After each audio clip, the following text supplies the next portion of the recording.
Uh-huh. I am also recording. I just got a notification the Player One podcast just went live. We did. Hey, look. Ooh, what's going on here? What's that? What's that? What do you got? I don't know if the recording is working. Oh, boy. Oh, fuck. Hang on a sec here. Hey.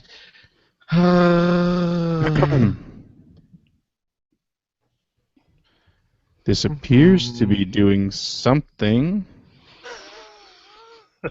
That's never a good sign. Mm-hmm. It's okay. Okay, looks like it's working now. I don't know why it wasn't working before. All right. It's probably the preview window's all screwed up because I keep running out of space on my C drive. Oh. Yeah. You should install have- some of that porn. I have Back it up. installed all of it, and I've moved disk caches off of it because that was one of the big problems. What about And it those just keeps caches? filling up stuff. Mm. I'm not sure what. Temp files is a big problem. There's gigabytes worth of temp files that I keep cleaning off. Ooh. Seems bad. Mm-hmm. Seems bad. Mm-hmm. We everybody recording? Yeah. I'm recording. All right, Can't guarantee it's gonna work. let's do a clap. All right, 3, 2, 1. That was an excellent clap. That was the best clap. That was above reproach. I've been practicing the clap for years. Real disease. Yeah. Hello and welcome to episode 510 of the Player One podcast for Tuesday, August 16th, 2016. I'm your host, Chris Johnston. With me, as always, from Canada, Mr. Greg Seward. Where Donald Trump won't rule. Okay. He might still blow us off the map, but Yeah. I got to assume half your nukes are pointed at Canada. Okay. Probably. Mm-hmm. And joining us from the West Coast. Which one should I say first? Ethan. Ethan Einhorn. Hey, guys. So I had the house to myself for the last 4 days, and Guinness, Reese's Pieces, and pizza was involved. God. Oh my! After you said that last time, I thought about it later, and that is a. It's not even just a weird mix of flavors. That's just a disgusting mix of flavors. Do you put them in a blender and make a nice shake? I hadn't thought too? of that until like a power that shake. suggestion. I should definitely look into that. That would be delish. So wrong. Yeah, that's right. And joining us from the West Coast, returning from a ecto cooler coma, Mr. Phil Theobald. Hello. Well, this looks like a job for me, so everybody just follow me, because we need a little Phil Grade whimsy, because it feels so empty without me. Oh my Na God. na na na na. How long Na, did it na, take you na, to come up with the... na. 3 weeks. Na na na na. Na na na na. Na na na na. All right. What's up? How's it going, Phil? You know what? It's been great. It's been fantastic. I'll bet. Right now, Your Sunday not so- nights have been free. Right now, not so hot, but it's Okay. been fantastic. All right. You know what? This was all just an elaborate ruse for me Mhm. to avoid having to talk about how terrible Headlander is. Woo! What? 'Cause that is At a- least we got that out of the way. that's a stinker of a Hold stink. on a second. Let me mute your microphone. Wait, here. no, don't! Kick from kidding. call. I'm kidding. Phil Theobald. Okay, good. Kidding. Headlander is great. I'm Well, enjoying thank you. Headlander. Everybody should run out and buy 2 copies. Yes. of it. Wow. Yes. All right. So last week, if you'll remember, we talked about the Metroid 2 remake and the Nintendo Power Archive. Ooh. I'm going to Both go of download which- those right now. Hold on a second. Wait, both of Womp which womp. That sounds like a great idea. Let me. got removed from the internet What? mere hours after we had recorded. Yeah. Crazy. And I guess Now- we probably should have figured that was going to happen at least with the Metroid 2 remake, right? Now, those Nintendo Power Scans, though, have been around for years, right? Well, on other websites, sure. Right. But this was the first time they were on archive.org, and right? Okay. Or was it just that somebody found them and posted a link to Twitter finally? I have no idea, but it's hard not to like say, those are 'cause new. there's lots of stuff on archive.org. There's lots of ways to get old video game magazines on your computerized devices Yeah. these days. Retromags.com. Yeah, They have tons of. That's how I've been going through the old EGM archives, actually. nice. Hmm. But of course, the Metroid 2 remake, not quite as easy to get anymore. Although probably But not impossible. easy enough if you know where to look. What's Yeah. the Metroid 2 remake called? AM2R? AM2. Does that stand for something? Another Metroid 2 remake. Oh. Okay. Yeah. At least they're not. What happened to the Given it a first one? stupid- Probably got pulled off. Probably got a DMCA notice from Nintendo too. One would think. But so I heard this one was good though. It's so good. I Well, played there it it for a is. few hours. Yeah. There it is. Yes, That's- he Phil it's- found it inside of 5 seconds. Gosh, Yeah. it's easy to find. Yeah. That's Okay. just it. It kind of makes you wonder if, because it's not like they were keeping it a secret that they were coming out with It's- this. And You know what it is? Since I'm in the Bay Area, I can always travel to the Bay and find Some find kind a of copy of things like that. place on the internet also called Bay. I didn't say Well- that. I said I live in the Bay Area, so it's very Okay. easy to go to the Bay. You're familiar with the Bay Area. Yeah. you I'm might just say. saying, sometimes you might find, you never know what's going to wash ashore on the no Bay. idea what we're talking about anymore. You mateys. Uh-huh. I'm surprised by this. Not that I should be, given what Nintendo's done before, but it's a huge PR misstep. When I was at Sega, you guys may have remembered there was a time where there's a guy who showed us on Touch Arcade how much better his code was for old Sonic games when he was showing Sonic CD, and he was comparing that to what we did for Sonic 1 and 2 on iPhone. Mhm. And That man's name? Albert Einstein. And that's how World War II started. Christian Whitehead, and instead of trying to block what he was doing, we hired him to make Sonic CD from the ground up again for mobile devices, and fans loved us for that. Well, and now he's working on Sonic Mania. Too. Yeah, exactly. So it was a huge win, and I think that, again, Nintendo should embrace when people are demonstrating a love for their games, because they're doing it out of the passion of it. They're not trying to make money and put it on XBLA. Remember, this is the same company that tried, like, there was that big thing about putting their games on YouTube, putting their videos on YouTube, where you had to be a partner, and there were only certain games you were allowed to show. And this is Nintendo. I agree with you that they should embrace it, but I mean, who expected them to do that? Yeah. Right. It's I mean, Nintendo. this is just them defending their copyright on Metroid. So, I mean, it's not like this is a complete fan game. This is a remake of Metroid 2, a game that Nintendo owns the music to and the still design to. sells, right? Yeah, it's I still on think Virtual Console. Yeah, it's a Virtual virtual console. console. Yeah, but I mean, come on. I mean, if anything, this would increase sales of the original just to look at it by I don't think comparison. anyone's disagreeing with you, Right. but it's And Nintendo. I think it would be fantastic if Nintendo took the tact that Sega did with Christian Whitehead and bring this project on as an official thing, especially because I've heard it's so good. So good. And it's really well done. So and it would be fantastic to see Metroid 2 remade, just like it would be awesome to see Zelda 2 remade to be good. And Well, I guess we have to ask ourselves the question: what would the ghost of Gunpei Yokoi say? I don't feel like anyone has to ask that question. I think it would go a little something like this. do it, Phil. No, I will not. I think You will I not think bait it me would into go. I think it would go something like this. that. Oh, please bust out the racist accent too. All right, no, I'm not going to do the accent, but I'm going to say he would say, "I think you should do the." Oh shit, a truck! Oh my Oh wow! Wow! Whoa, that was I worse expect than what I that thought sort Phil of was gonna thing out do. of me, but That was worse than what I thought Phil was going to do. Jeez Louise. Ouch. Man. And that's our show for this week. You know, I'll see you guys in 3 more weeks. This show is just you and I.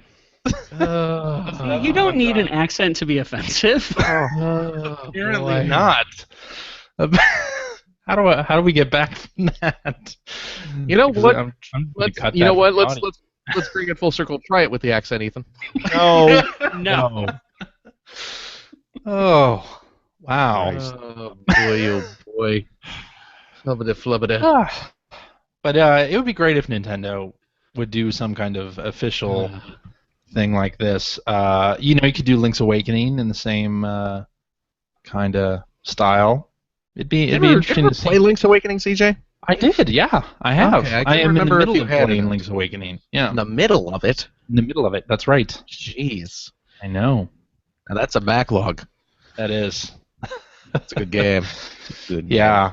And news last week also emerged that a fan Pokemon game called Pokemon Uranium Yeah. was Uranium. yeah. Sounds like Uranisium. Okay. Pokemon Bunghole in One. Go ahead. But they're apparently not going to continue development on that. Go figure. Really? Because of course, Yeah. they know what's eventually going to come, right? Well, That just leaves the Mother 4 fan game that I think is still running, that I think should probably hang it up too. I've always thought the Mother 4 thing should definitely hang it up, because that's just ridiculous. Yeah, it's a little odd. Yeah. I don't know how far these fan games expect to get before they get the cease and desist. You know you're going to get a cease and desist. Oh yeah. You know that you are. Maybe they just want a cease and desist as like kind of a collectible. Like They have the document from Nintendo's legal department. I have Shigeru Miyamoto's autograph. Isn't that cool? Yes. Well, I have a cease and desist from Nintendo. So do you have one of those? No, I don't. I think Ethan might get one of those. I think Ethan might get Yakuza on that one. Actually, I think could be. Ethan's gonna show up in a couple of weeks with a few less fingers. Jeepers creepers! Yikes! All right. So the Sega Genesis. Yeah. 27 years old today. A milestone. 27 years. Yeah. Well, who wouldn't celebrate the 27th anniversary of Did something? you celebrate your 27th birthday? No. You lived a sad life. Oh, Did your mom celebrate your Greg. birthday after you were jerked to her because Greg. of anticipation? Greg, I'm only 25. So how could I? And so wait, Chris, is that specifically the Genesis, or are we talking about the Mega Drive? North American. The Genesis. Launch. North America. I'm just throwing it out there because it's an awesome system and everybody should play it, and there's another excuse to talk about the Genesis. So, It go is watch a great Generation system. Greg, I've always wanted to know this. What is your favorite non-Sonic Genesis game? Ah. Oh, that's tough. Streets of Rage 2. It's not that tough, actually. Streets Streets of Rage was never good. It's a great Too one. easy. Streets Too of easy. Rage was never good. Too easy. What if you include Sonic games in there? Streets of Rage 2. Still Streets of Rage 2. Okay. What's your I love favorite, Sonic 1, but Greg? What's your favorite third-party Genesis game? That's a good one. that's tough. hockey. Not No. hockey. All right. Just everybody chill out. That's tough, although I'd say Road Rash would definitely be on the short list. Okay. I'd say Aladdin. Aladdin was quite good, although I think Oh, I'd have Road Rash on top of that. You're confusing the Aladdins. No. The You're Virgin. thinking of the good. You're thinking of the good one. Virgin. By Capcom. No No, cool no. spot? Can I include Sega CD? Sure, why not? Just Snatcher. Oh yeah. Oh, It's a good one. yeah. No But I don't know. Lunar? You get into third-party stuff, and I mean, there's a lot of really good stuff. But this, like Road Rash stands out. Snatcher stands out. The Super Street Fighter 2, I thought was excellent. Where would Castlevania Bloodlines. Where would Normie's Beach Baborama fit on your list? And what about Haunting starring Poltergeist? I've never played What Normie's about Beach Haunting? Baborama. Really? Haunting is pretty good. Yeah. About Haunting's not good. It's not Chester Cheetah's Wild Wild Quest. I was more partial to Too Cool to Fool. Okay. We're Greg and I. People probably don't know this. We're big fans of the Chester Cheetah franchise. Yeah. We actually maintain the Chester Cheetah archive on archive.org. Surprisingly, my and Greg's Chester Cheetah fan game has not been hit with a cease and desist yet. Yeah, I know. Weird, right? Yeah. Well, Also, one of these days. Kind of great was Sunsoft's Batman on that. Oh Really? God, yeah. I mean, that's the thing. I would have to sit if I really sat and went through it. I'd end up with a list that's like 20 games long. I wouldn't be able to pick a favorite. But those are the ones that come to mind immediately. Genesis Batman was the first game I ever imported. It was the first game a lot of people imported. Yeah. There's a lot of Because of people that knew Nintendo. it was coming here. Yeah. Yep. And all the magazines at the time were telling people that it was not going to come here. And Well, I remember for quite some time it didn't. Nope. Yeah.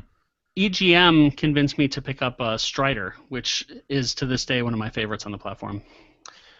What? To pick up Strider? Import Strider? Why? How did EGM? No, they gave it Game of the Year when it came Oh out. no, I knew that. Yeah, I thought you meant as an import. No, but EGM was actively pushing people to import Batman. They actually gave away an import copy of Batman as part of a contest. Did they really? Yeah. That's funny. Because they were going crazy about it too. It's like it's the best Batman game ever made, and you're never going to play it. Yeah. So it was also the game they used to demonstrate how great the Genesis looked in RGB. There was I vividly remember the screenshot of when Batman came in and there's the "Don't Walk" sign behind him. Oh, and they would show side by side. You actually read the words "Don't Walk" on the RGB version. Right. Huh. Yeah. That's Well, true. I just do remember being that. so happy that it was so much more faithful than the NES one. And the NES one is very good too, but I wanted something that was like the movie, and boy, did the Genesis one deliver. I'm going to say the NES game was better. I thought it was a better game. But yes, I you're can right. see that argument, but yeah. Yeah. Okay. But you're right. It was faithful to the movie, which was nice. Yes. Well, Nintendo is releasing a new SKU of the new What's SKU stand Nintendo for? stock keeping unit. Okay.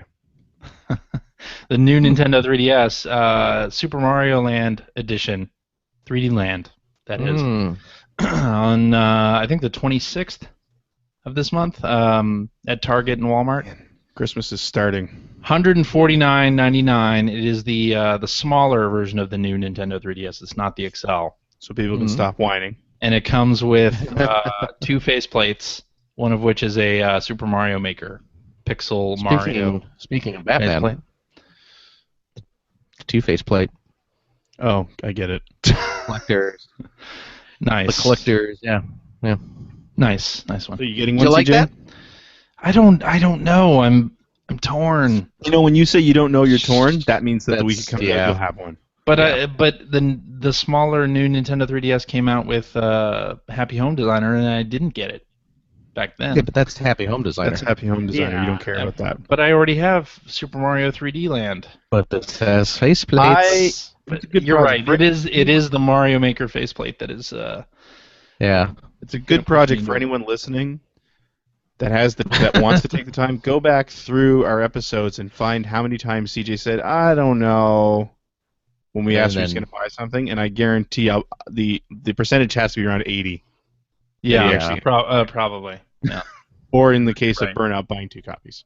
Though Well, isn't the library for a new 3DS drying up pretty significantly? I know that's not why you're looking to buy it, but yeah, there aren't any like big AAAs coming out for the holiday, are there? Just like the Vita.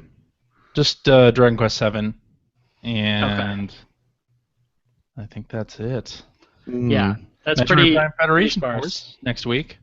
Yeah, Federation Force is next week? It is. I am not paying attention to that at all. Yeah. You and the rest of the world. Oh, I did find out the hard way this past week Sadly. that both Best Buy and Target have discontinued carrying any Vita games or hardware. I didn't know that happened. Oh, really? I just Yeah. kind of assumed it. I didn't check to see if it was true, but I've never seen that section. I don't even think my local Best Buy has a Vita section anymore. Yep. Even when mine did have a Vita section, they had PSP games. It was a wasteland. I don't understand why that was the case. Yeah. It's like, let's just mix all the PlayStation Portable stuff together, because that's what this is, right? It's portable PlayStation. Well, We'll just Ethan, put PSP stuff there. Yeah. What's your excuse for just not buying Vita games on Amazon? Why? Why would you do this?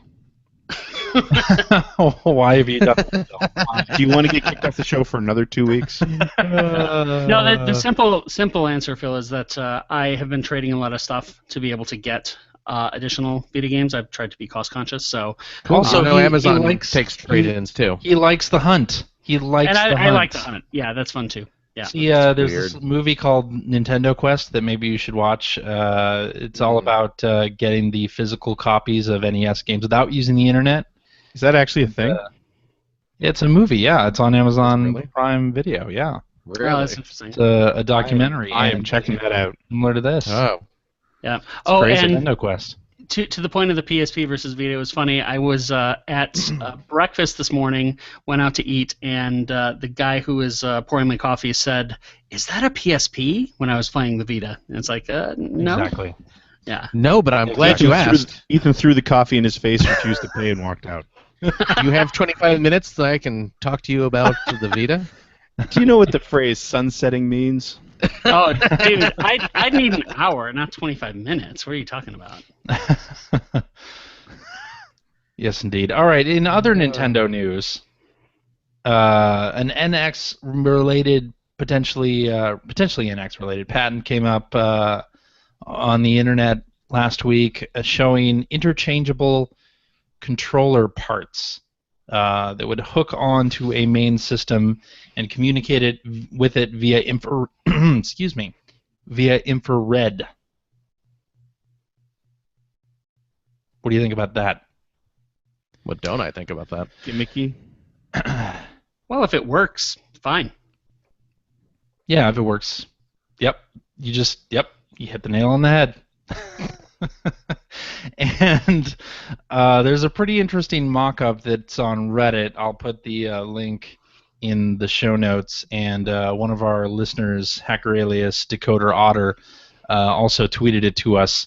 It is a drawing of interchangeable controller parts that are dedicated to specific games. Like in this one, there's a fishing game part that clips on the side. There's a gun controller thing. There's a Yokai Watch spinning thing. There's a Splatoon related control.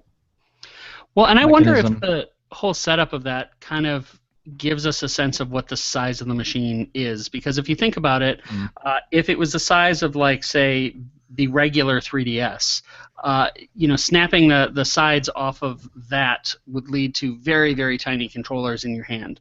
And I think it has to be bigger than that. So I'm guessing that we're For looking our at... big American hands, yes. Right, exactly. But I think we're probably looking at something that is closer to a tablet in size than a phone. That's my guess. I would think so too. But I think that these detachable controller part things would still work with that size setup. And this little drawing here, the mock-up has a game and controller bundle type setup where it's sort of similar to the Amiibo boxes, where you have like a game plus here's the right side of the controller. Pretty interesting. Yeah.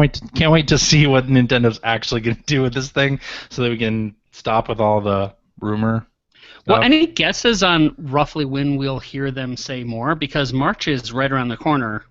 I think in February they'll say that it's coming out next fall. You think it won't be out in the first half of the year? My God, it's almost September. It is. That's true. But what else do they have going on? And I guess what else do they have? That's what I'm saying. They've got nothing going on, and it's almost September, and they haven't said anything. Yeah. That's an awfully short time to get people hyped up for this thing. Yeah. It is. Yeah. Especially considering they're going to spend all their money in the next 3 months. Just saying. I think we'll hear something by the end of the year. Yeah, me too. But I think it'll be that it's not coming out in March. Okay. I'm just saying. I'm going to disagree. Ooh, here we go. One of those classic P1 podcast disagreements. Well, hey, actually, think about this. Shirts are coming off. Here we go. Shirts So are coming off? we know with it not coming out at the end of this year that it's not going to be competing with PlayStation VR or PlayStation Neo, which is smart. But if they waited until the end of 2017, then you're going to be going up against the Scorpio as well. Yeah, but the Scorpio, I mean, they said end of 2017. I think that thing will be delayed. I mean, hardware delays always happen, right? And I think too, we go back to even what you've been saying, Ethan, is that, I mean, I personally think, yes, it will be competing with everything else on the shelves, but if it's supposed to be sort of this whole separate idea, is it really that big a deal? Yeah. Doesn't matter when it comes out, it's always going to be competing. And I mean, that's the thing, even if it comes out in March, I would argue that it's still competing with PlayStation VR and Neo because Yeah, because of the restocks and all of that. Well, and the fact that people are ready to spend their money at the end of the year over Christmas, right? So I mean, the budget for someone in March is going to be affected by recovering from what they spent over the Christmas season. Yeah, sure. True. Although Nintendo did release the 3DS in March. True. Yep. And very true. Look at how well that did for them initially. Very Not too true. well. All right. And speaking of PlayStation, they're having a meeting called the PlayStation Meeting. Just a meeting. In September. In New York on September 7th. So it has been being widely speculated that we will hear more about the PlayStation Neo at that particular event. No, I think it's going to be announcing a huge raft of new AAA Vita games. They're doubling down on that. Oh my God. Doubling down on Vita. I saw some story last week about some kind of new Vita hardware that might get announced, and I was like, oh, I'm not so sure about that. Is it a little casket? To back that up, they had like some kind of FCC letter like from Sony Corp asking them to waive some kind of thing, but it didn't mention Vita. It didn't even mention PlayStation anywhere on it. So I don't even know. I mean, Sony is an electronics hardware manufacturer. It could be anything. It doesn't have to be new Vita hardware. But I did see that crop up last week, and I guess we'll see. So, Ethan. Yes. Your Vita library. Yeah. Phil. Yes. Percentage-wise, how many of your games are just focused on touching anime girl boobies? Percentage-wise. Percentage-wise, I'd say maybe 2 or 3%. That seems accurate. I don't believe that for a second. If you're I'll send you the list. If you're trying to get the entire library, it's got to be upwards of at least 27-28%. That's well, probably true. I haven't started with those. Those are the ones you get at the end, not the beginning of your collecting. Those ones aren't on the shelf. Yeah. So when Kevin Larrabee was on the show and he talked about that game Uppers, Yeah. For the show notes, I went through and found a YouTube video For research, of course, and that's also like a panty style game. Yeah. Keep in mind. Yeah, yes, it is a beat 'em up, but it's also got some pretty pervy stuff in there. When Ethan talks about sunsetting and the fact that your great grandkids will be able to play your Vita games, that's what he's talking about. That's the legacy he wants to pass on. This is how Grampy used to get off. Because I wouldn't start with Tearaway or Little Big Planet or Geometry Wars 3 or Danganronpa or Persona. I would start with panty games, of course. Yeah. Akiba's Strip. It's the highest percentage. You got to get through them somehow. You can't skip them to the end. There you go, kid. Senran Kagura Panty Raid 5. Go learn what real video games are. This is what we used to play back in Grandpa's day. But seriously, the Vita does have some great games. Let's just close it off with that. All right, should we talk about what we've been playing? Sure. Yeah, why not? Because we all have been playing No Man's Sky. Norman Sky. Thanks to I went to school. The very generous Patreon supporters. We were able to get everybody a copy of No Man's Sky so that we can talk about it. Yes. Mm-hmm. Yep. So I went to school with a guy named Norman Sky. Really? No. Okay. It's a great story, Phil. The amazing Canadian box art that is only French on the back. Oh, mon Dieu. Oh. Interesting. It's weird. Actually, doesn't have a reversible cover. It does not have a reversible cover. From French class in high school, I can only remember how to say "Allez à diable la tête de merde," and that's it. I don't even know what that means. Go to hell, shithead. Mostly because you're saying it with like a Spanish accent, but Yeah. Nice. So, what do we think? What do we think of No Man's Sky? it was an extremely confusing opening part. Yeah. I just didn't know what I was supposed to be doing, and I lost my ship almost immediately. As in, I just got turned around, and I hadn't quite figured out the little icon to appear there. Radar shows you where to go. Yeah, and it's like I needed to get Heridium, I think, was the main thing. Like I got the ship ready to go, and then I think it was Heridium, and I just couldn't find it anywhere. I had no idea. Like I just didn't know what I was doing at the beginning. Sure. So it was just a lot of wandering around, feeding resources into my suit because I was lucky enough to start on a planet that was extremely cold. So, nice. Not only was my suit energy depleting, but my environmental control energy was depleting all the time as well. So, but once I figured that out, once I got into space, I was really, really sort of jamming along and really enjoying it. I thought it was like an absolutely terrific 6-hour game stretched to infinity. Because the first time I played it, the first night, I couldn't stop. I was really having a good time. It was interesting to see how I could rebuild my ship, and I liked the survival elements. Second session that I sat and played it, it started to feel really grindy and not nearly as fun, especially when it just came down to trading stuff in to get more money to buy the pieces that I need for the energy that allows you to go into different galaxies. And it starts to feel really repetitive really quickly. And I'm surprised that I was feeling bored as fast as I was, especially since the first night I played it, I really had a great time. Yeah, I've gone through a couple different stages with No Man's Sky. I liked the intro where you rebuild your ship, and I was on a safe planet pretty much, so I didn't have to worry about resources all that much.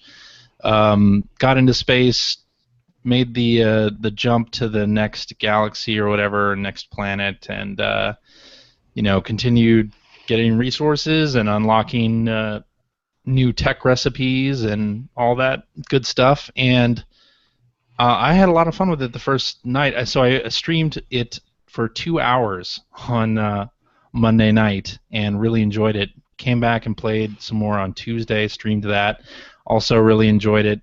Played probably another 2 hours on YouTube. And then I loaded it up and kind of started feeling the grind. And part of it was I couldn't find the resources that I wanted. Like I would pin a recipe, which kind of brings it up in the lower right-hand corner of your screen. You could do that. It tells you like what resources you're looking for. So if there's a particular recipe you want to do next, you don't have to remember which elements you need. You just pin it, and it'll give you a notification. Which is kind of nice. I wish that were a little more elegant. And I started feeling like it was too much of a grind, especially because the number of slots in my suit and the number of slots in my ship meant having to find a intergalactic trade portal to really get any money. Yeah. Yes. Yeah. Well, and also, do you feel like there's any skill involved in the game? Because I'm not feeling that. It feels like you get to grips with what you're supposed to do, but then it doesn't increase in complexity or require you to get better at it. I would There's no getting agree. better. To me, it depends on your play style. Because if you are just going around farming resources, then yeah, you're right. There's really not a whole lot in terms of skill. If you're doing things like space battles, like against the pirates that show up occasionally when you're in space, there's a little more skill involved in combating them, in part because the controls aren't all that great for space battles. There's like no lock-on, and the controls are extremely floaty. Same if you piss off the sentinels that are always patrolling and watching. So if you're trying to break into a manufacturing plant and you do it too slowly or whatever, that can definitely your playstyle basically determines the difficulty. Like if you decide you're just going to use your bolt caster or your grenades to blow up shit, then you're going to have a much harder time than if you just go around with the mining laser, mining resources, and that's all that you do. Well, and to that end also, you're talking about getting into locked facilities. I thought I was the only one who just completely missed that you can use your bolt caster and press a button and switch what it's set to, either combat or mining. I didn't understand that, and so I was just like sitting at the door forever, not knowing what I was doing wrong until I just was hitting every button and finally figured it out. I agree. Yeah, that is not very well done. I also wish, I mean, the gun does change. You have like an ammo counter that appears on your gun when you switch modes, but that's the only change. Like it would have been better if it was something like Dead Space's, how the guns in that change depending on which firing mode you're using. Yeah. It would have been better if the gun actually physically changed in some manner, but it doesn't. Well, and I was expecting also with the different inhabitants of the planet that you'd get something like Far Cry Primal, where you just have to be stealthy and be very careful, and they'll behave differently according to their environs. And there's just doesn't seem to be any of that. It's just either they ignore you or they jump straight at you, and that's it. I feel like everything you guys are saying is legitimate, and it goes back to what I said last week that. This is a tiny team. Yeah, it's a team of 15 people. No way it wasn't going to be like this, and I feel kind of bad for them in a way because there's just such high expectations of this game because it was hyped to hell. Yeah. I'm not saying I'm disappointed with it, but I actually feel like I got pretty much what I expected. Yeah, and as I said, I don't regret picking it up or spending time with it because I honestly think that initial set of 5-6 hours is so new and so interesting that it justifies the entirety of the experience for me. Really, that feeling of going from one planet to another is awesome, and I've never experienced that before. And I like that novelty. That's important to me. But the experience is kind of a long tail product just is not there for me. No, I can understand that. Well, and to me, the fun of the game, so it's this big space sandbox, right? And it's basically, in this game, you're going to make your own fun. And they're going to give you some very light plot points. Like, I don't know if you've gotten too far into the language and discovering discovered one word. Yeah. I think I now have over 100 words that I've learned. Wow. So in at least 2 languages. So usually when I speak to an alien now, I can get at least 1 or 2 words in a sentence. And sometimes that's enough to decipher what needs to be done in those situations. But I find those storylines to be interesting. The thing that I think is really missing is any story chain through the game, right? Yes. I haven't really come upon. I mean, yes, the goal of the game is supposed to be getting to the center of the galaxy, but to me, I don't feel any kind of drive for that or reasoning why I should want to do that. And the universe as it's presented here is extremely lonely. Like you go on this planet and there are no cities or anything like that, which I find interesting. And there's just really like single huts that have maybe one person in them, and that's it. It's like how do you live on these planets this way, or how were these planets initially colonized this way, where there's like one hut every 500 meters or whatever. Like it's extremely weird. And that through line is not emotionally compelling. I know it's completely unfair to Greg's point to compare a game like this that was made by 15 people to something like Fallout 4. But Sony did put it in that position. Yeah, that's and true. And it's the same price. And so when I'm playing Fallout 4, it's the whole thing of I have awoken, the world is destroyed, where's my son? That's interesting. That's a through line that's emotional, that keeps pushing you. And of course, it's great to see new civilizations and see how different people communicate. But this doesn't have anything like that. So my feeling again was after the first couple of play sessions, I just didn't feel compelled to go back. I was like, I'll play Telltale Batman instead, or I'll play Headlander instead. Yeah, I mean, I felt like I've met really 2 or 3 alien races at this point, and I was hoping or expecting that there would be like an overarching story between that particular alien race, so that when I'm doing things that increases my standing or decreases my standing with that race, there would be some kind of benefit, or I don't know, like there would be something to glue all of that together, and there's not. And I'm interested to see what they do now, like what sorts of updates we're going to expect. They have said that they're talking about adding base building and things like being able to have a carrier, which would be cool. I kind of want to, I'm meeting all these aliens and they're just sitting in their little huts on these planets alone. It's like I kind of wanted to recruit some for like a team or like a crew where I could, I don't know, set them to mine a specific resource or do something. I don't know. or do something.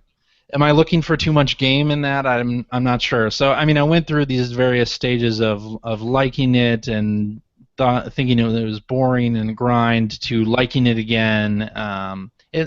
To me, I find it pretty relaxing to play this game, and now instead of like hopping around and really jumping galaxy to galaxy as much as possible, I'm staying on a particular planet and trying to do as much as I can on that planet. Right now, the planet I'm on, I only have one more animal species to identify before I've got them all on that planet. Nice. Which apparently you get a very large credit bonus for doing that. So I'm trying to do that on this particular planet, but it's so tough to find that one animal you haven't like analyzed. Well, and this game to me feels like it would be the perfect kind of thing to do while watching Daily Show with my wife or something on remote play, but the remote play control is completely busted where if you want to... I like it. Oh, dude, you can't aim. You can't aim. Well, that's true. Here's you can't. Yes, aiming is bad. Aiming is very bad. You can't because you have to tap the top right of the screen to shoot. So you have to take your thumb off of the right analog stick. You just literally can't aim. That's true. However, it's only if you're doing a whole lot of shooting or mining resources that are in large deposits. Thank goodness you don't do a lot of mining resources in this game. No, I mean mining resources that are in large groups. Like if you're just getting plutonium or you're getting iron or carbon or whatever, like those are usually small deposits. You can usually aim at one place on those plants and get them fairly quickly. If you're talking about mining like huge deposits of gold or emerald, which I've been doing to get money to get a larger starship, then yes, you're right. You're absolutely right. Like aiming is bad. What I tend to do now is like set up my aiming hit R2, which is the top of the top right of the touch screen. Too soon after Kenny Baker's death. Oh, Too Jesus. soon. Wow.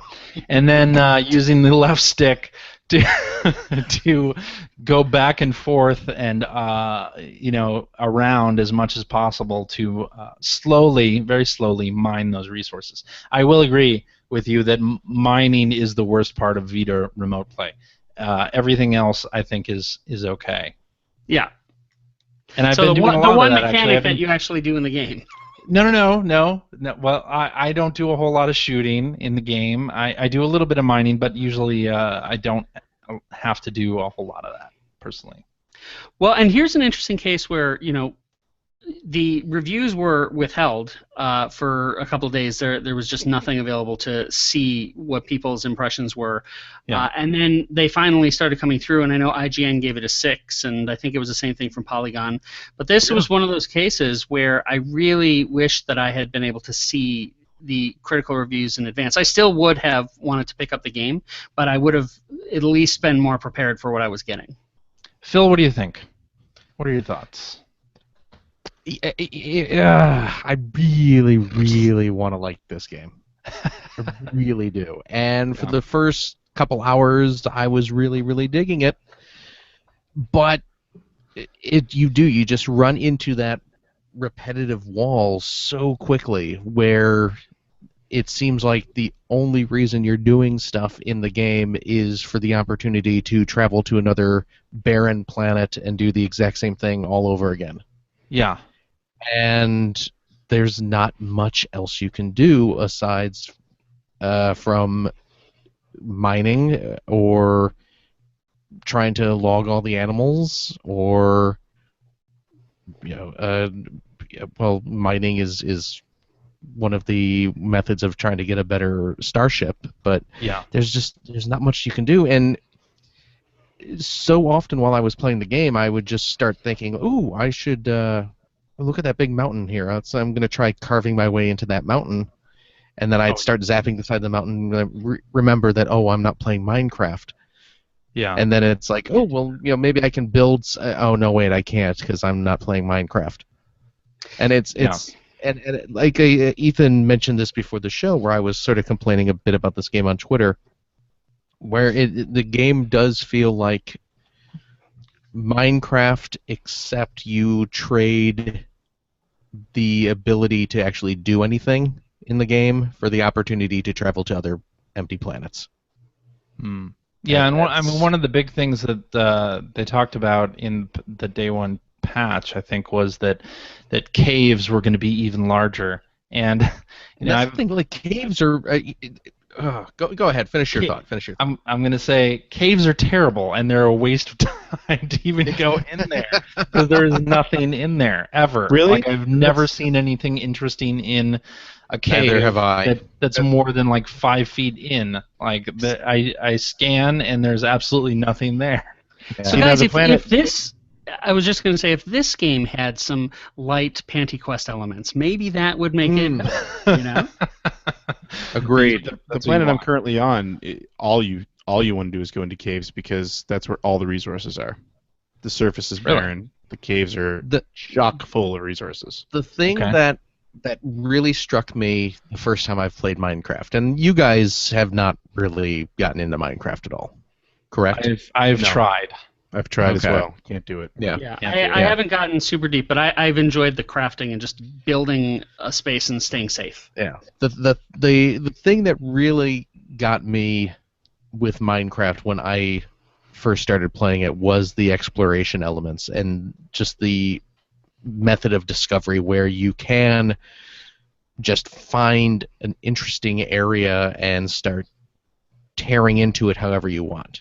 Mm-hmm. If you see a mountain, you can start digging into it. If you find a desert area or a snow-covered area, you can just start digging into a mountain or digging straight down, and chances are you're going to find something interesting, and what you're going to find is usually this vast underground cavern that is just completely labyrinthine, a big maze. Labyrinthine. Yeah. Big maze underground. And you can explore it the way it is, or you can use your mining abilities to just carve your own path through it, or you're going to find like an actual abandoned mine where there was clearly signs of a civilization that was once there, or you're going to find a village that actually has people hanging out and living there, and you can interact with them and trade with them and that sort of thing.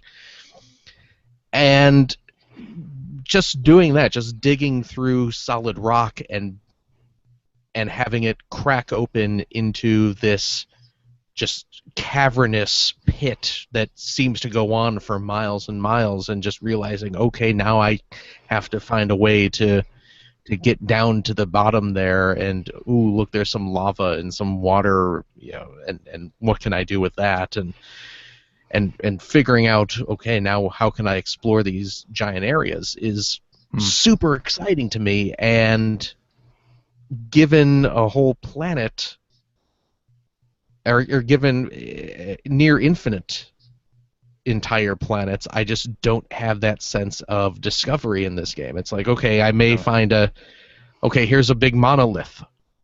Yeah, I landed on a planet, and right away I found this giant monolith and was very excited about it. It's like, okay, this is awesome. What can I do with it? And I walk over to it, and, well, I can't mine it. My laser has no effect on it. I guess I could fly my ship up to the top of it, so I did that, and there's some grass up there, and it's the same grass that's down on the ground below, and okay, I guess I can get some carbon up here, and that was it. It's just... But usually you can interact with those, and either it gives you a small story point or teaches you a word in one of the languages. This one did. You know what? I found some that did, but this particular one that I interacted with, you couldn't interact with. Okay. I've encountered some that have taught me words. Yeah. This was maybe it wasn't what the game considers a monolith. Maybe it was just a big rectangular rock. Could be. Could be. Yeah, I think I'm disappointed that there are no larger civilizations like on these planets. And I mean, you get to the planet and it's like, ooh, undiscovered. This area is undiscovered. Yeah, since it's covered in aliens technology and people living there, and yeah, exactly. So it's not undiscovered. It's partly discovered. Maybe not discovered by you. Pre-discovered.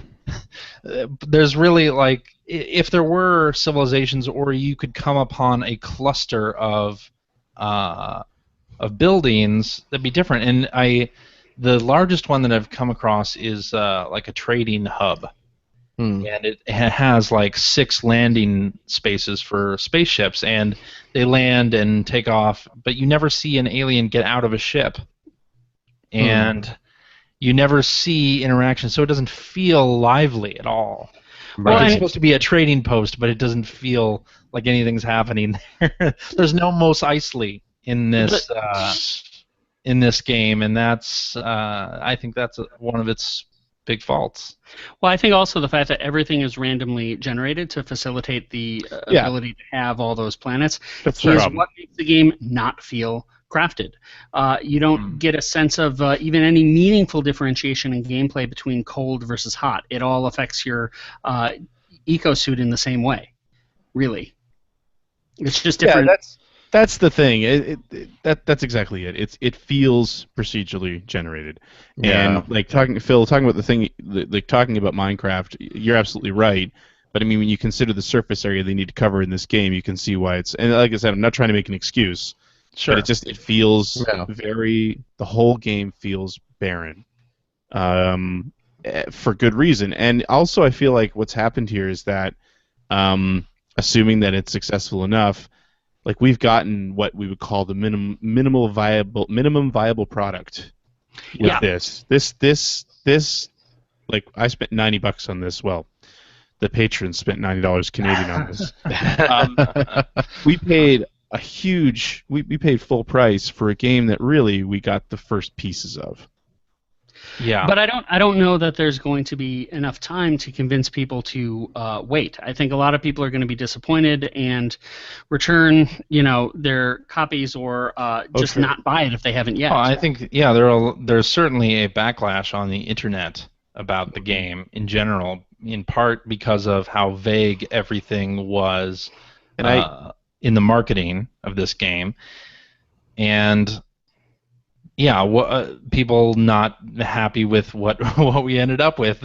For instance, on the first day, and Hello Games has said yes, you could potentially meet up on the same planet, and of course on day one, there were some players who got together and figured out how to meet up. Because of course they did. Because of course they did. It's the internet, and it's 2016, and people have time for this. So they got to the same planet, the same place on the planet. Which, my God, like with how big these planets are, how do you figure this shit out? Like, I am truly impressed that this even happened. But yeah, so two people got to the same point in the same place in the galaxy, and they didn't see each other.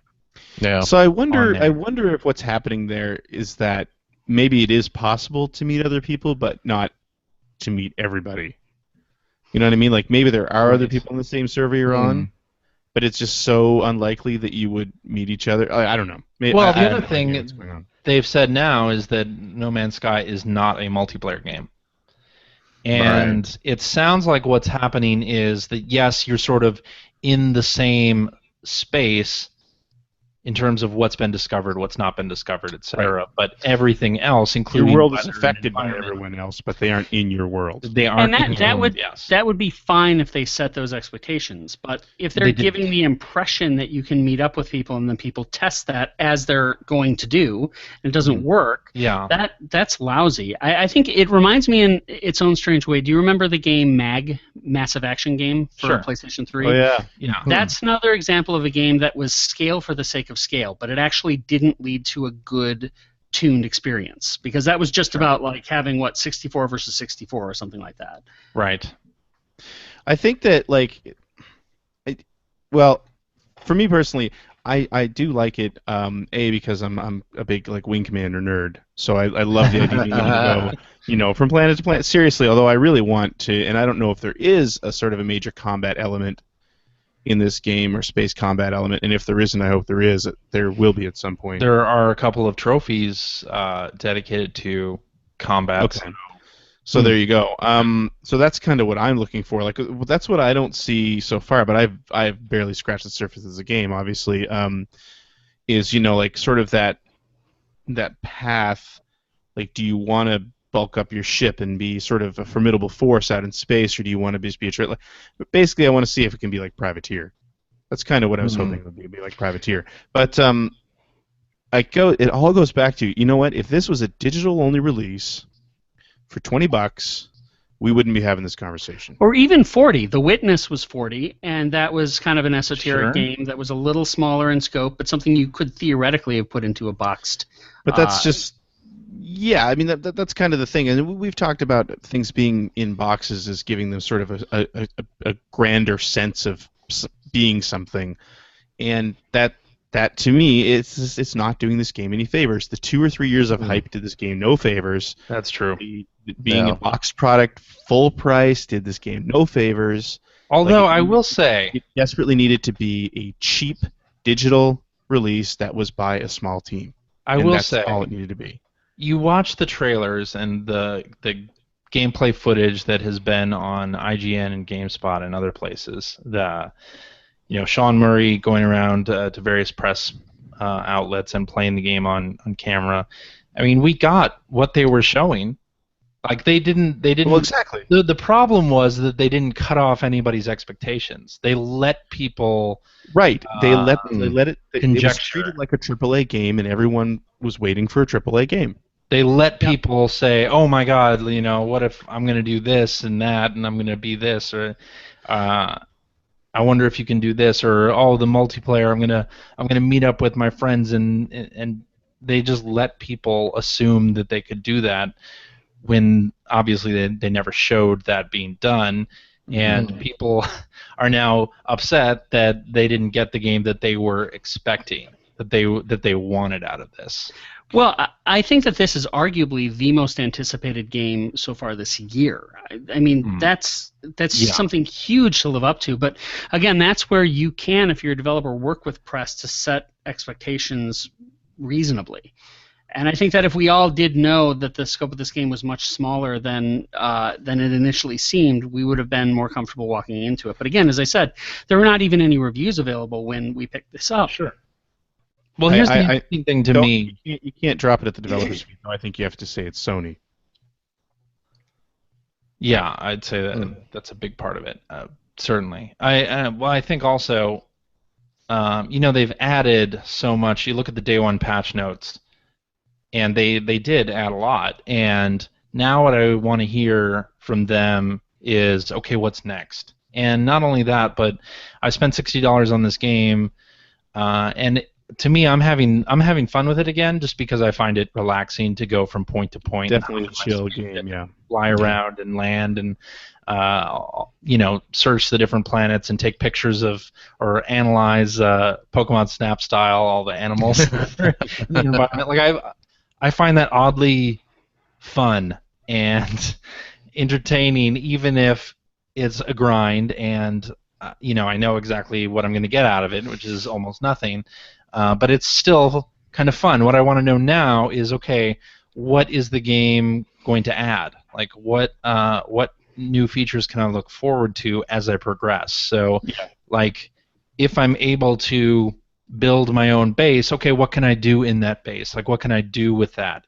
If it's just a matter of, oh, yeah, you can have a house on a particular planet, that's not all that intriguing to me. What is intriguing is if I could have a base on each planet that I go to and then like automatically send resources to that base, or like use that as a center, and then I can like do concentric circles going outwards and explore. Like, that's the kind of thing that I want to know, and could be exciting to me if that is going to be the case. But I want to have some preview of that now, and it is a small team, 15 people put this game together. It's honestly, it's an enormous achievement for that small of a team. And to me, that's the shame, is that, like, considering the size of the team, what they've accomplished here is actually massive, and it's getting lost.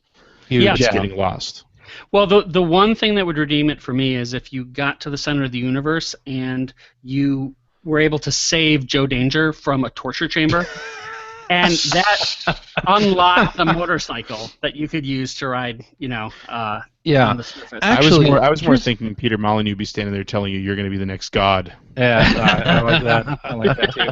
Here's the interesting thing. I mean, I think part of why they don't want it to be like Minecraft, where you can create anything. Like, you could make, a song. You could do whatever you want. It would break the immersion in some ways to be able to create some of the things that people have created in Minecraft. To be able to do things would break the immersion. No, but I mean, if somebody builds like Hyrule on one particular planet, it's going to break the immersion that this is supposed to be a space game in space with space aliens and all the stuff. Like, to me, that would maybe break the immersion. But so finding like a big, vast city that someone created would break the immersion of going to a different planet where we were just complaining about how it doesn't have giant cities? Yes. Of course. No, I want to see different space colonies. I don't want to see the town of Springfield in No Man's Sky. I would love to see the town of Springfield. Yeah. I don't want like little snowman Homer, Marge, Bart, and Lisa out of rock formations in No Man's Sky. Well, that's totally not disagree. What I want. I want to visit Phil's planet and see a giant sculpture of Pooh with a smile. That's what I want. There you go. But PlayStation Home was for that. Like, this is this is No Man's Sky. This is a big space sandbox, and I don't want to see Springfield. I don't want to see a giant Pooh. That's So how long do you think you're going to play it, CJ? Well, that's the thing with this game. I don't think it's a game that I'm going to play for. Well, I mean, there's no real end, right? So I could see myself playing this sort of continually, right? Like between other games, coming back to it. And I mean, the mechanics are simple enough, and the goals are so wide open. I don't have to remember what I was doing to have fun. That's true. That's true. So I could see this being a game that I come back to in a couple months or in between games, just fine. I think they need to add factions to the game and make it add some risk to it. And they already kind of, I mean, they have the different races, right? They have. Yeah, but what does that do? They have the pirates, and they have, there's ships floating out there that you can shoot at and get destroyed. But do they shoot at you? No, they don't shoot at you. The pirates shoot at you, but the larger. They'll initiate combat? Yes. Okay. It almost feels like the key hook of this game, which is to travel to all these planets, that would be an awesome expansion for Destiny or something. A game that already has a solid, mechanical base that's fun to play. But as its own self-standing gameplay experience, it's just not enough. That's the thing, and I think that I really feel like the plan is probably that they're going to continue to expand it as long as it stays viable for the next year or so. And a year from now, we might actually see what the actual No Man's Sky is. I think we got what the actual No Man's Sky is. I think we got what they wanted to make, but I don't think so. You don't think so? No, considering that there was a day one patch that changed things as much as it did. And then considering that they almost immediately started talking about the next patch that's going to add could possibly add base building, I don't think they got what they wanted. I don't think they created exactly what they wanted. Maybe another way to look at it is it almost feels like a tech demo, kind of like a lot of the current VR releases where it's like, neat, we can do this and we haven't been able to do this before, but there's no follow-through in terms of long-term play. I think we're actually looking at what a lot of future games are going to run into, right? I think we will see, and we sort of got it with Super Mario Maker and Splatoon, to bring it back to Nintendo, as I like to do, where you got like a base game that then was added to, and Destiny is the same thing, where you got a base game that at the time people were unhappy with that got added onto and changed, and I mean they changed the entire voiceover from to be Nolan North. And I think we're looking at what could be the future of larger games where, yes, you get like a minimum viable product, and then they add on as the audience sticks with them. I don't think that. I think that's been the future for a long time. I mean, I think that's what you see with Destiny. Destiny. MMOs has been kind of that way, hasn't it? Certainly. Yeah, but Destiny and The Division and but at least those games like Destiny and Division, both of those at least had a core gameplay hook that was fun. You were playing Destiny, and like the shooting mechanics were really polished and fun. It might not be so exciting what you were shooting at that first year, but it was much more mechanically solid than this one. So, well, I look at this game as almost completely a resource management game, and if you are not down with the sort of survival mechanic of, mine resources, survive, explore, then that's it. I mean, the combat is definitely an afterthought, and it almost seems like they don't even want you to focus on that. So if you're looking for like a space shooter, this is not it. This is not a space shooter. Yeah, it's not even a space combat game. Really, that to me is the biggest thing that I'm disappointed about, because that's what I wanted. I was hoping there would be some fairly largish element of that. As far as it being resource management and a survival game, I do like the fact that, like you said, it's a pretty chilled game. Like it seems really light on those, which I'm happy about. Yeah. But Yeah, I was just really excited to get out into space, and then when I got into space, realized there's not really a whole lot to do out here but travel to another planet. It's like, okay. Have you been to a space station where Yeah. there's this huge space station and there's like one alien on it? Yeah. Yeah. Yeah. There's like a room you can go into. Well, that's There's the thing. one room. That's again another example of why it feels procedurally generated, because there's one alien on it because it feels like that is a puzzle piece that was plopped down in that spot. Yeah. And you know what I mean? Like it's not, there's not more there, because then you would have to have it scripted to make it more interesting, or make, if there's creatures walking around, you'd want them to interact with one another. Like having a single person there or a single being there with a single purpose is very much a procedurally generated thing. Well, there's also absolutely no stakes. So when you die in something like Don't Starve, which is a survival game, the stakes are high. You got to start from the very beginning. Here, you take 2 minutes to go and collect things from your corpse, and all of the enemies that turned you into a corpse to begin with are gone. So there's no risk to going back and getting that stuff. It's just that's what I was getting at. There's no risk. It's a 2-minute annoyance. That's it. There's not enough risk. And the having to use the little cursor like it's a mouse sucks. I just don't understand why you have to use that little reticule to move over to choices where you can't just flip up and down with the D-pad and say yes or no, or purchase or not purchase. I think the UI is really bad. Well, isn't it copying Destiny's UI? Yeah, in that way. It's almost like exactly Destiny's UI. With that stuff. I agree, like scrolling through menus, especially as you continue to collect tech and you get like multiple pages of that stuff, it's very hard to decipher, like, what should I actually be building here? And yes.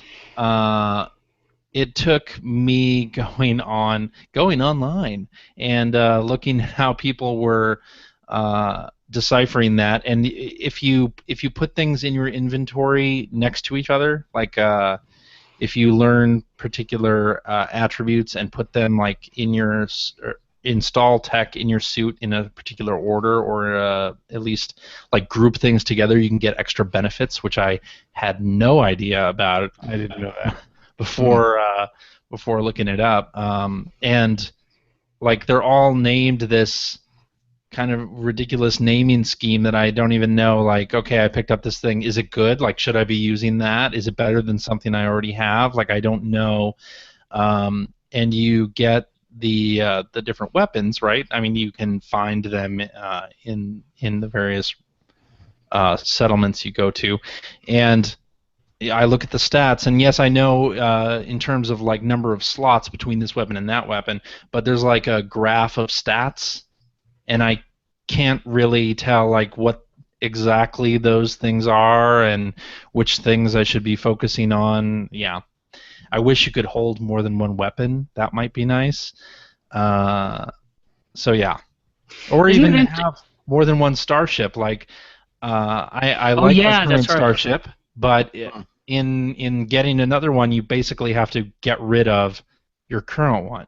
So it's like what if I want to? I don't even know that I'd want to go back. But to me, like cosmetically, I like the way my starship looks, and some of the other starships that I see, I don't necessarily like. I wish there was a starship dealership that I could go to and just like scroll through. Yeah.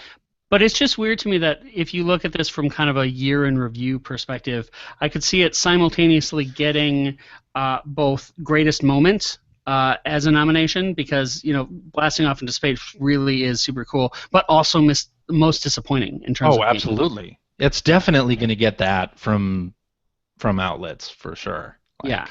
And the Metacritic on it is what? It's like a 69 on Metacritic. Yes. User reviews are pretty bad too. And I think it's entirely because of the hype.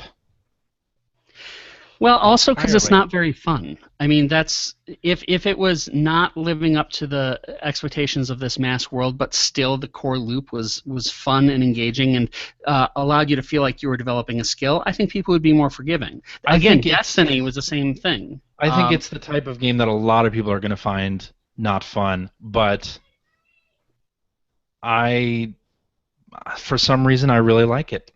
Hmm. I don't know why, and I have gone through, sessions where I just found it sort of boring. Like I didn't feel like I was progressing. But then I came back to it, and I had some, I saw some more animals, and I started liking it again. So if you were still at EGM, what would you give it based on this? I'm not gonna do that. But it's one of those things. It's one of those games that I think you have CJ can't to do be that in, because the back of the box is all in French. you have to be in the mood to play it. Though. Like there are some games you have to just be in the right mood to play, and you have to be ready for what it So offers. CJ, Yeah. let me ask you this: why does this click with you, but Minecraft doesn't? I don't know. Hmm. I think it might just be the space exploration hook, and going to different planets. That may be the entirety of why I like this more. Okay. Yeah. It's a weird, ultimately empty reason, but okay. Ultimately empty. Yeah. Yeah. Sorry. Like the planets in this game. Yeah. Well, I wonder Go if a part of that too, though, is just that we're literally there day one when the game comes out, so we're a part of the conversation. Where, for me, with Minecraft, it had been in beta for a long time before I had even tried it, Yep. and I would imagine most of us were like that, where we were kind of second or third wave at best. And there's something kind of fun about being first wave to be able to discuss it and enjoy it for the first time. Yeah, a lot of things had been added to the game right before. I fell into it with the Xbox 360 version. Right. So. All right, is that it on No Man's Sky? But that was when the game was still in beta. Was it? Okay. Oh yeah, Minecraft was in beta for quite some time. Forever. Yeah. Hmm. So we're not playing the beta of No Man's Sky. Yeah, that's true. What if they had released it that way? What if they had said this is the No Man's Sky beta? They didn't, though. Wouldn't They matter. It wouldn't matter. Is it too much? But they didn't. They didn't. So. Yeah, and Minecraft, I think, is a much, much better game. Maybe it's not a fair comparison. Maybe they're trying to do more of an EVE Online type thing. But again, EVE Online has all the social, so that can't be it. But yeah, But there's also no goal in Minecraft really, except for survive, right? But you Well, can create. no. That's the thing. Okay. There is, though. There's the Ender Dragon. You need to find a way to get to the end section of the game and defeat the Ender Dragon. Oh, So okay. there is an end game. Okay. But again, there's also a lot more stuff you can do if you don't want to play towards the end game Right. in terms of the actual building and survival and things like that. Okay. Exploration. Having things to do. Are people following this closely on Twitch? Is it popular on streaming channels or not? It seems to be, yeah. Or at least it was last week. Okay. Yeah. We'll see how it holds up. Yeah. All right, are we done with No Man's Sky God, I think so. for now? All right, Phil, Yeah. how about you tell us what you've been playing? Oh, what else have I been playing? Played a bit of Abzu for the PS4. The new game from some of the Journey folk. Giant Squid? Yeah. And hey, you've been playing that as well, I see. You finished it. I did finish it, yeah. Looks of it. I have not Yeah, finished took it. 2 sittings Really? to finish it. I heard it's quite About short. How long is that maybe 3 hours. game? Okay, so yeah, I'm probably about halfway through it or so myself, but Yeah. it's a pretty game. It's a very pretty game. It's a very short game. Yeah, not too thrilled with it. I mean, I like it, but I mean, for this style of game, I played Journey. I liked Journey, Yeah. but at this point, I think it's hard for a game that's about Supposed to mostly be like about Journey. the experience, or it's very much like Journey to really like hook me. I don't know. I mean, I thought it was good. I don't think I'm going to be playing it anytime soon. Well, how But, many times have you replayed Journey? I've played Journey with my daughter. Okay. Have you No. played this with your daughter? No. Really? She might. You should. I played it while she was in the room. She didn't really seem all that interested in it for some reason. Finn's been digging Abzu, actually. Yeah. So. Okay. As this, my daughter loved Flower. That was the one that blew her away. Oh, yeah. It's a good game. Indeed. That is a good game. Yeah. This is a good game. It's just, yeah. I don't know. There's not enough nothing going on in it for you? Not enough nothing. Yeah, I can understand that. Oddly enough, all the Pokemon Go I've been playing lately has gotten me into a Pokemon mood, so I actually went back and started playing Pokemon Alpha Sapphire. Nice. I picked that up again and have been playing quite a bit of that. You're sorry? I didn't like Sapphire. You didn't like how come? Ruby or Sapphire. I don't know. Like Ruby or Sapphire? I just didn't like them. That's weird. Yeah. But yeah. So I've been playing that, and it's getting me all excited for Sun and Moon. Yes. Yes. I'm excited about that. I actually pre-ordered Sun and Moon. I'm getting the dual steelbook. The double pack, yeah. Yeah. So cool. So the wife and I can play it.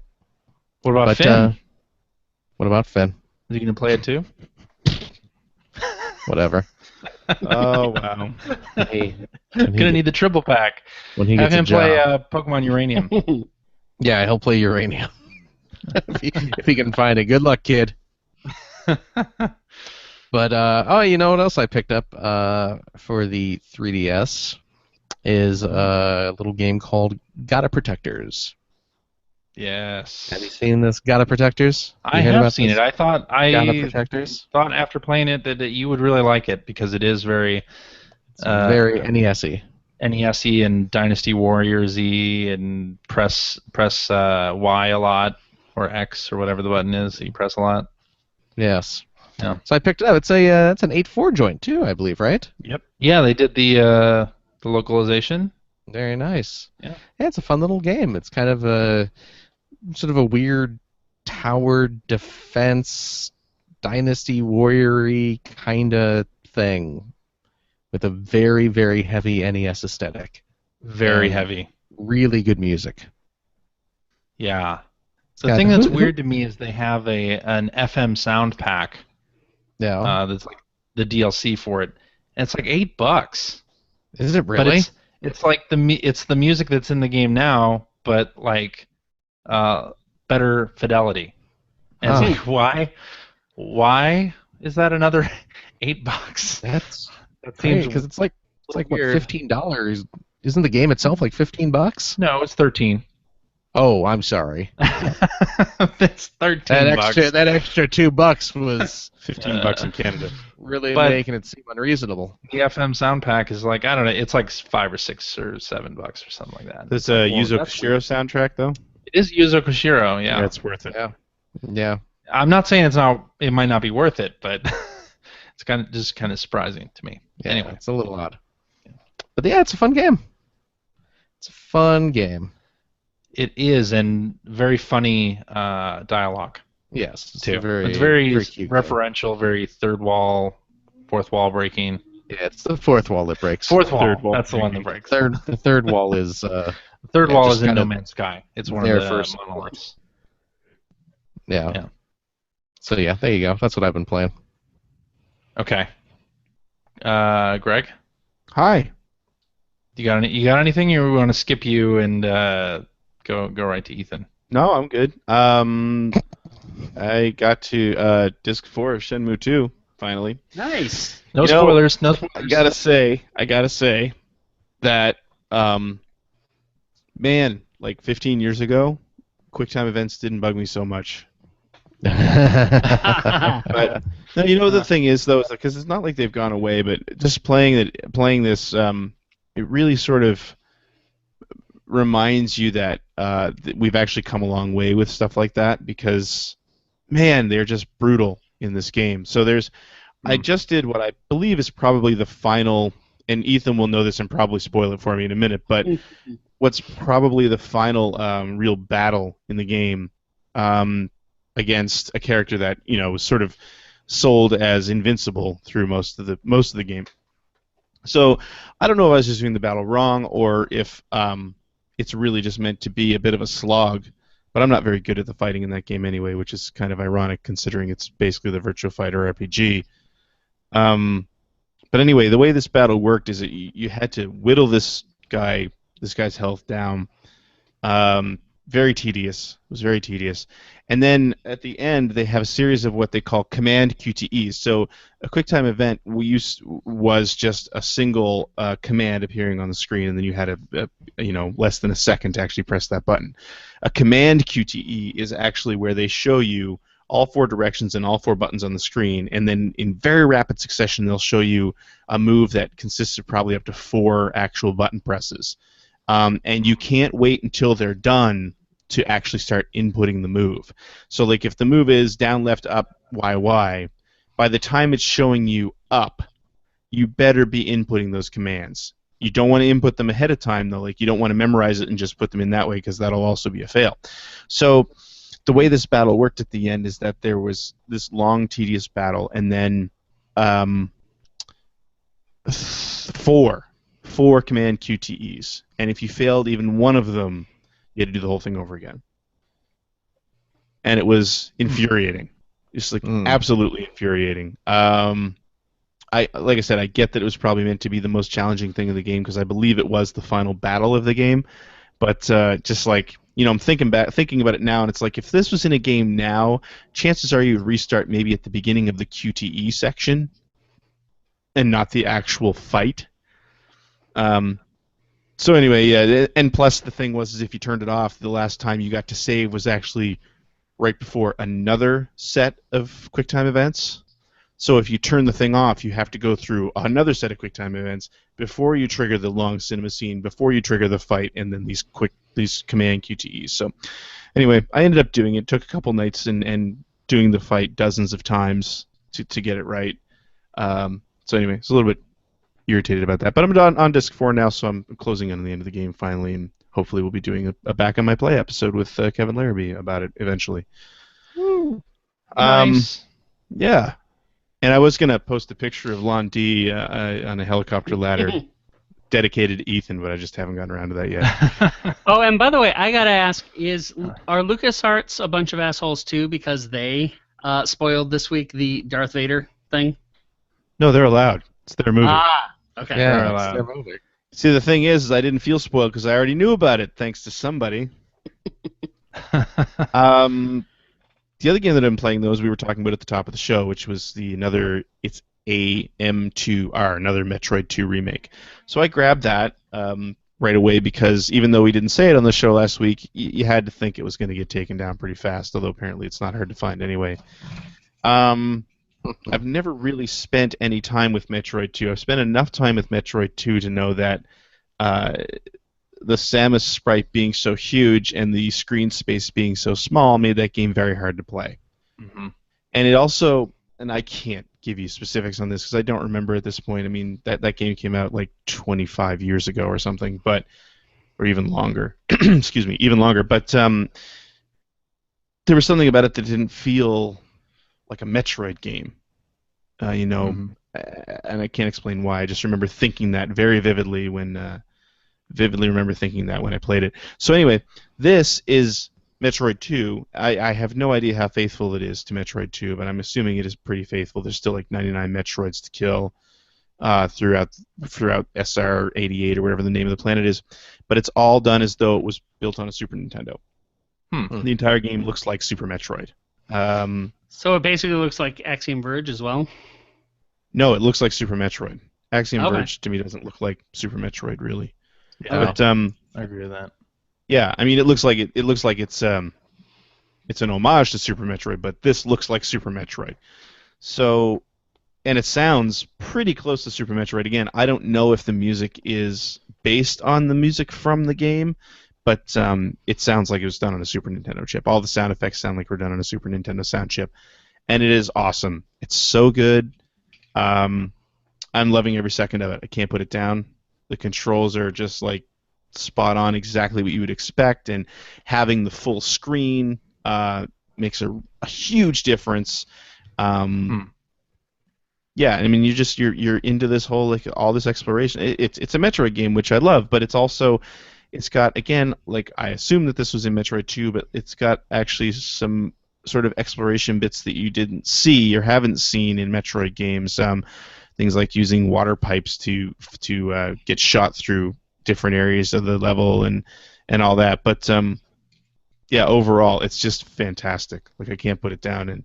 And yeah, technically it's been taken down. But if you can find a copy and you have even a tiny bit of love or nostalgia for, especially Super Metroid, do not pass it up. You're doing yourself a disservice to pass it up. I have no idea how long the game is, but the map so far is fairly huge. Looks gorgeous. Sounds pretty good. It's not, the music isn't quite at that Super Metroid level, because I mean Super Metroid had fantastic music, and it's not quite there, but it still sounds really good.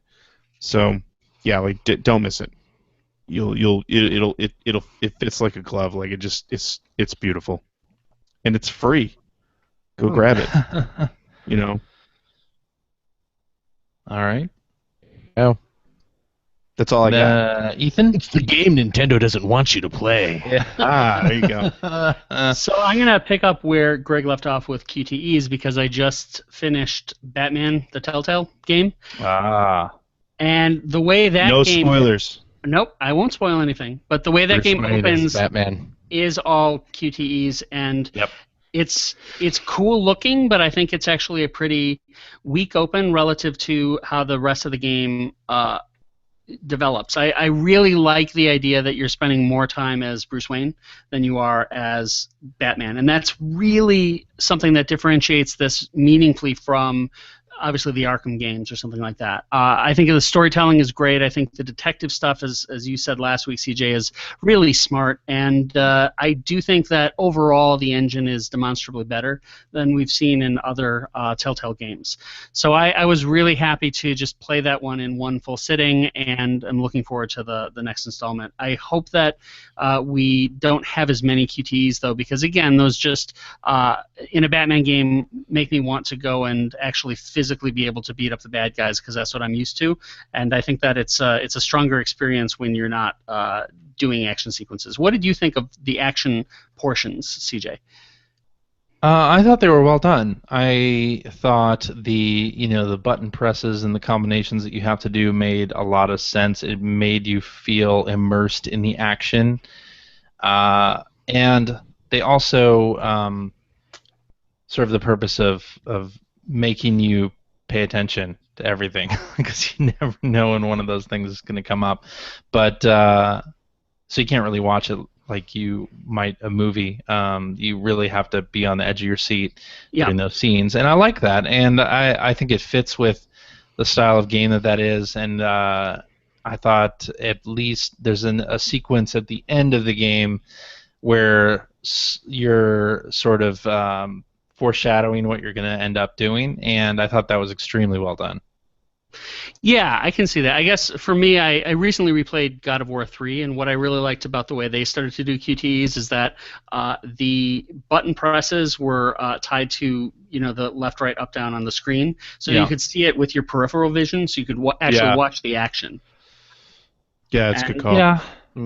That's interesting. I do like that the button presses and whatnot show up where the action is happening in the game. I mean, I think Walking Dead did this too, where it's like where your eyes are naturally going to be drawn to on the screen, that's where the button prompts are going to come up. So yeah, I guess the other thing, though, generally that I don't like about QTEs, and I know this is how it has to happen, but really you just succeed it and continue in the story, or fail and have to do it again. It's not like something like Heavy Rain where you fail it and that changes the story or anything like that, So Yeah. Yes. So they just I they wonder, feel like in this game, like inconsequential. so many Telltale games, I feel like even the choices that you make are really just determining what line you're going to hear next, and the outcome is basically down the same path. You might get a different reaction to a line, but you're moving along the same uh, storyline Yeah. Well, and to a again, large extent. overall, it's a pretty incredible value for the $5, and Certainly. I will say nothing about the ending other than, like Telltale games, it gets you really excited to find out what happens next. I agree. I'm really absorbed. So yeah, I strongly recommend anyone who likes Batman or the Telltale games download it right away without hesitation. So the other game I was playing heavily this week was actually Sly Cooper and the Thievius Raccoonus. Ooh. Yes, this is something I Game's remember. pretty decent. Good game. Yes. And CJ, I remember for Game Now, you actually did our review for us with this Did I? game. Okay. Yes. Yep. We did a cover story. The game is 14 years old, and I'm playing the Sanzaru HD version on the Vita. But the art style of that game makes it so that it looks timeless. If the game had come out this year, it would look like something that came from this era of gaming in a way that Ratchet and Clank and Jak and Daxter don't. It's also just super fun, very compact. I really enjoy looking for the bottles. That's so much fun. And it's just really likable characters, and I just can't put it down. I forgot about so many of the stages, too, and the variety of the mini games that are in it and all of that. It's not just sneaking around and finding the bottles. Yep. It just is a really cool, complete experience, and I'm really happy that once I'm done with that, I have 3 more to go on that platform. That's really cool. So yeah, that's it. It just says a lot about the staying power of certain games, and I just think about the fact that back when that game came out in 2002, going 14 years prior to that would be like like 1988.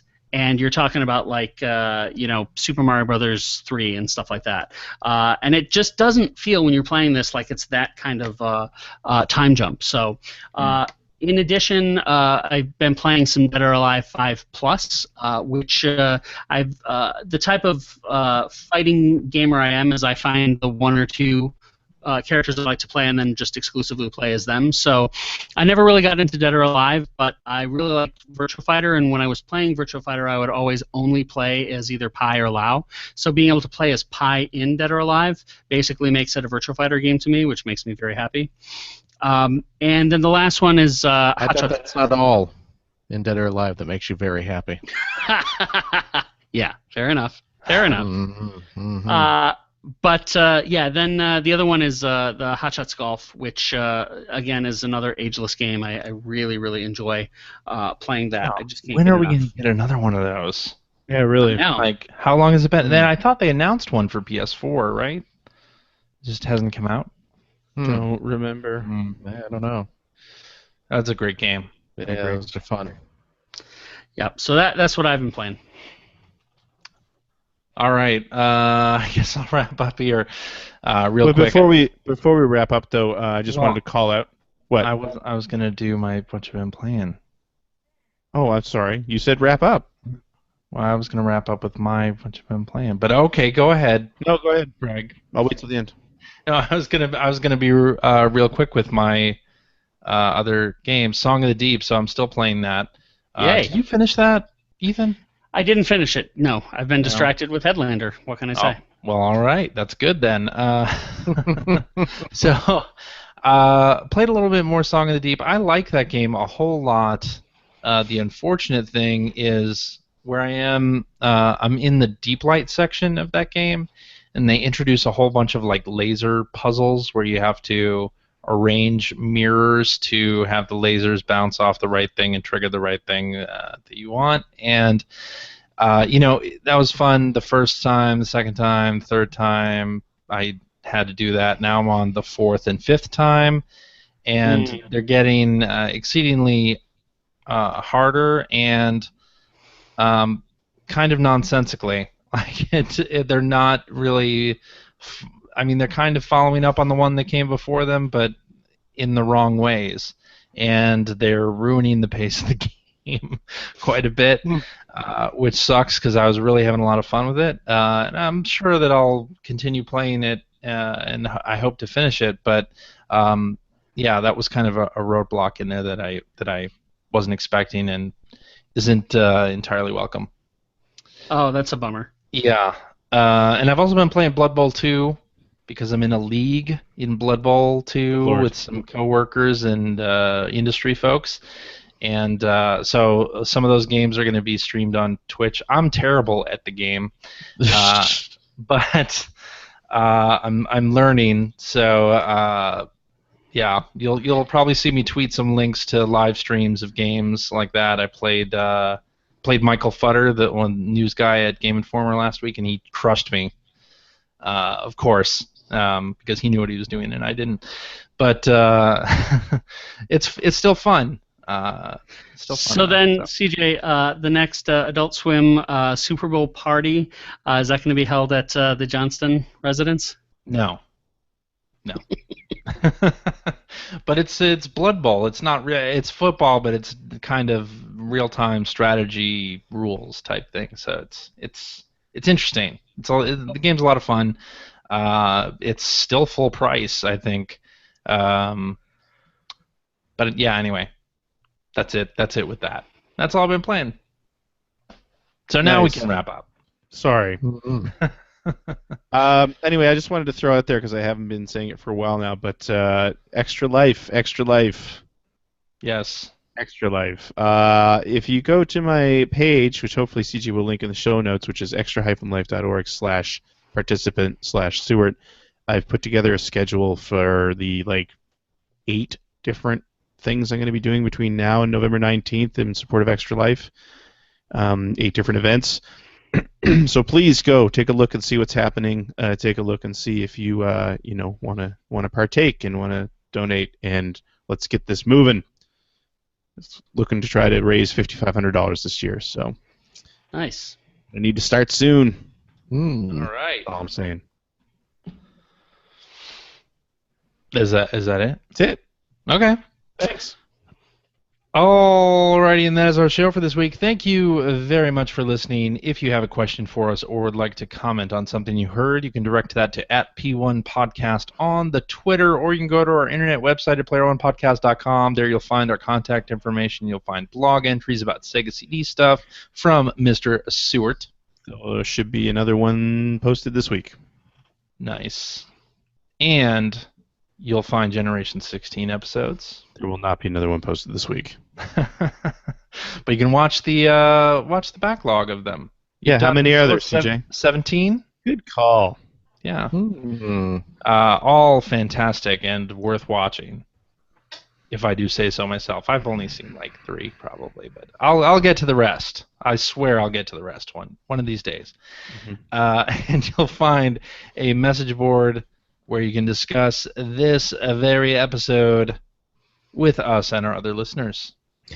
If you'd like to subscribe to the Player One Podcast, you can do so by visiting player1podcast.com or by going to the iTunes Music Store. While you're at the iTunes Music Store, you can also invest $1.99. Cheap. To pick up the Player One Podcast iPhone application. It gives you one-touch communication with us via the emails, the Twitters, and what have you. You're out of practice. I thought you'd fail that for sure. See, I did it, though. All right.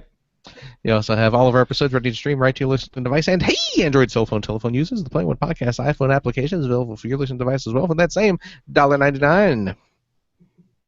Also cheap. You can find that right over there at the Amazon Android Marketplace. We're also on Stitcher Radio. You can like us on Facebook. You can do something or other. We're all over the place. Oh, we're on YouTube. True. You can watch us. You can Right watch archives now. of our shows, or watch us broadcast live on the youtube.com/P1Podcast. And if you like what you heard, and how could you can head over to patreon.com/P1Podcast. Throw a few shekels our way. It'll help Ethan nod to his wife that we're almost done. Yes, honey, I'm almost done. Don't worry. As long as Phil doesn't drag out the outro like he tends to do, I'll be able to get down there for supper in just a moment. Let's see what he does, though, because sometimes he'll just make the outro go long just to make my life difficult. Wow. That Phil, what won't he do next? Boy, it's good to have him back. Boy, we missed him these past 3 weeks. But we should And say if you have thank you a to the couple Patreon supporters because, you we didn't let all me. played No Man's Sky you- thanks to their help. You didn't let me get to it. I was getting there. I was waiting and it wasn't happening. I was going a roundabout way, to be sure. But yes, thank you, folks. One of these days we're going to get a Patreon-funded game that I actually get into. No Muso. What's that? No Muso. No, well, I'm not saying a Muso. I'm just saying. I'd be down for that. Something Call of Duty for Phil. You know. There you go. For crying Call of out Duty loud. game. Wow. Duty. Duty. Duty. And if you have a couple bucks left over, you can head over to generation-16.com. Throw a few bucks towards Greg Stewart's fantastic series about America's favorite 27-year-old, Yeah. the Sega Genesis. She's looking good Yes, after all please. these years. Mm-hmm. CJ, thank you. You're welcome, Phil. Gregory. Hi. Thank you. Thank you, Phil. And Ethan. Yes. We'll see everybody next week. Oh man. Hey, actually, I'm gonna plug my blog here because I finally caught up with it. So I've had 4 installments in the last 4 days. GamingUnicorn.com. There you go. Here's a fun metagame you can play while reading GamingUnicorn.com. Uh-oh. Anytime you read the phrase sunsetting, take a shot. Yep. Anytime you see the phrase spend capped, take 2 shots. And then when you sober up, go to the next article. Yeah. And we hope you don't die of alcohol poisoning. Mm-hmm. So we will see everyone next week, I guess. Alrighty. Let's do it. Okay. Bye-bye. Okay. Bye.